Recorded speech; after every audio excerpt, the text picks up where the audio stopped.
After 1 week நம்ம மறுபடியும் scooty எடுத்துகிட்டு அத்திக்குணா கிளம்பியாச்சு. இப்போல்லாம் அந்த ஒரு வாரம் போகிறதே ரொம்ப டைம் எடுக்குதுங்க. ஒவ்வொரு நாள் கடந்து வர்றதுக்கே ஒரு போதும்னு ஆயிடுது வீக்கெண்டுக்கு. ஸோ அதனாலே நான் ரிசைன் பண்ணிட்டேன் இப்போ உள்ள ஒர்க்கை. இன்னும் 2 days தான் இருக்குது அது எண்டாக. என்னோடய லாஸ்ட் ஒர்க்கிங் டே வந்து வெனஸ்டே.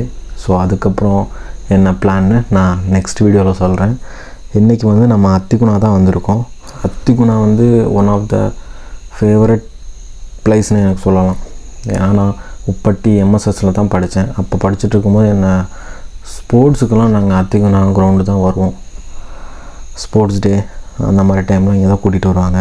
ஸோ அந்த டைம் ரொம்ப ஜாலியாக இருக்கும். நான் மறுபடியும் ரொம்ப நாள் கழித்து வரும்போது அந்த ஓல்டு மெமரிஸ்லாம் வந்துருச்சு. ஆக்சுவலி இந்த மாதிரி உடஞ்ச ரோட்டில் ஓட்டுறதே ஒரு தனி ஃபீல் தான். இல்லை, நான் அத்திக்குணாவில் பார்த்தீங்கன்னா எனக்கு வந்து நிறைய ஃப்ரெண்ட்ஸ் இருக்காங்க. ஆனால் யாரும் இப்போ இங்கே இல்லைன்னு நினைக்கிறேன். எல்லோரும் கோயம்புத்தூர் அந்த மாதிரி வெளியில் போயிட்டு ஒர்க் பண்ணிகிட்ருக்காங்க. ஸோ அங்கேருந்து இந்த வீடியோ பார்த்தீங்கன்னா கீழே கமெண்ட்ஸில் சொல்லுங்கள். அண்ட் ரொம்ப நேரமாக தேடி ஒரு பியூட்டிஃபுல்லான ஒரு இடத்துக்கு வந்துட்டேன். பார்த்தீங்கன்னா 2 சைடு ஒரு மரம் பார்க்கவே சூப்பராக இருந்துச்சு. அந்த லீவ்ஸ் எல்லாம் கீழே அந்த ரோட்டில் விழுந்து சூப்பராக இருந்துச்சு அந்த டைமு. உங்களுக்கு எப்படி தெரியுதுன்னு தெரில. அண்ட் அதுக்கப்புறம் பார்த்தீங்கன்னா